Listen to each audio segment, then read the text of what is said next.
नमस्कार, आप देख रहे हैं न्यूज 24। आपके साथ में हूं रवि ठाकुर। 76वें गणतंत्र दिवस की पूर्व संध्या पर राष्ट्रपति द्रौपदी मुर्मू का राष्ट्र के नाम आज संदेश सामने आया। राष्ट्रपति द्रौपदी मुर्मू ने देशवासियों को गणतंत्र दिवस की बधाई दी। राष्ट्रपति ने कहा कि भारत का आर्थिक विकास तेजी से हुआ है, अंतर्राष्ट्रीय मंच पर भारत का कद बढ़ा है, प्रगति की ये रफ्तार आगे भी बनी रहेगी। एक देश एक चुनाव सुशासन में कारगर होगा। गणतंत्र दिवस का उत्सव सभी देशवासियों के लिए सामूहिक उल्लास और गौरव का विषय है। ये कहा जा सकता है कि किसी राष्ट्र के इतिहास में 75 साल का समय पलक झपकने जैसा होता है, लेकिन मेरी विचार से भारत के पिछले 75 वर्ष के संदर्भ में ऐसे बिल्कुल नहीं कहा जाता।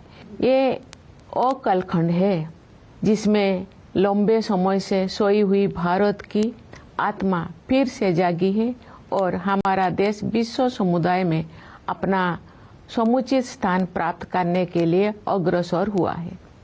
विश्व के प्राचीनतम सभ्यताओं में शामिल भारत को ज्ञान और विवेक का उद्गम माना जाता था, लेकिन भारत को एक अंधकारमय दौर से गुजरना पड़ा।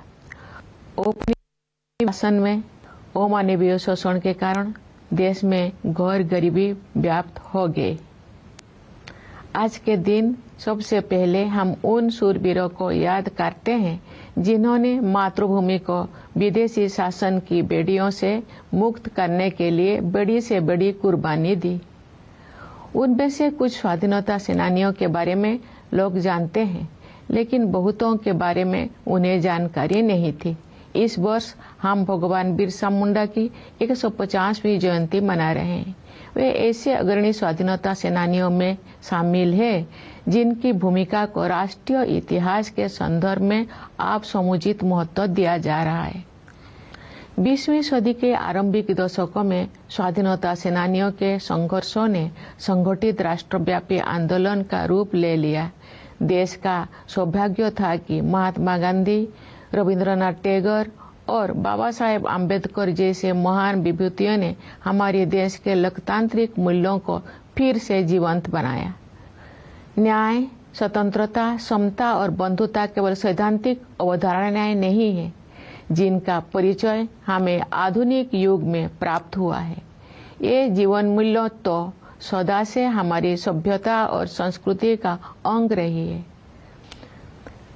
नव स्वाधीन भारत के संविधान और गणराज्य के भविष्य को लेकर जो आलोचक संदेह व्यक्त करते थे, उन लोगों को इन्हीं जीवन मूल्यों के बल पर पूरी तरह से गलत सिद्ध किया जा सका।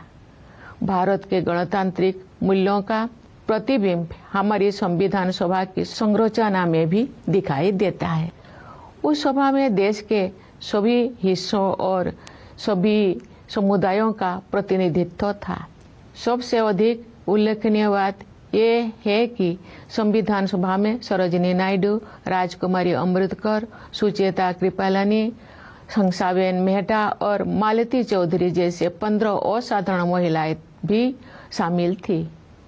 दुनिया के कई हिस्सों में जो महिलाओं की समानता को एक सुदूर आदर्श समझा जाता था, तो भारत में महिलाएं राष्ट्र की नियति को आकार देने में सक्रिय योगदान दे रही थी।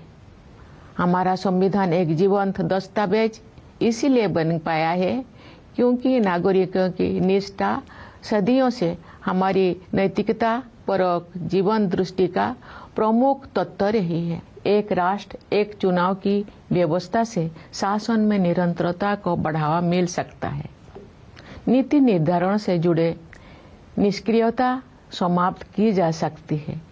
संसाधनों की अन्यत्र खर्च हो जाने की संभावना कम हो सकती है तथा वित्तीय बोझ को कम किया जा सकता है।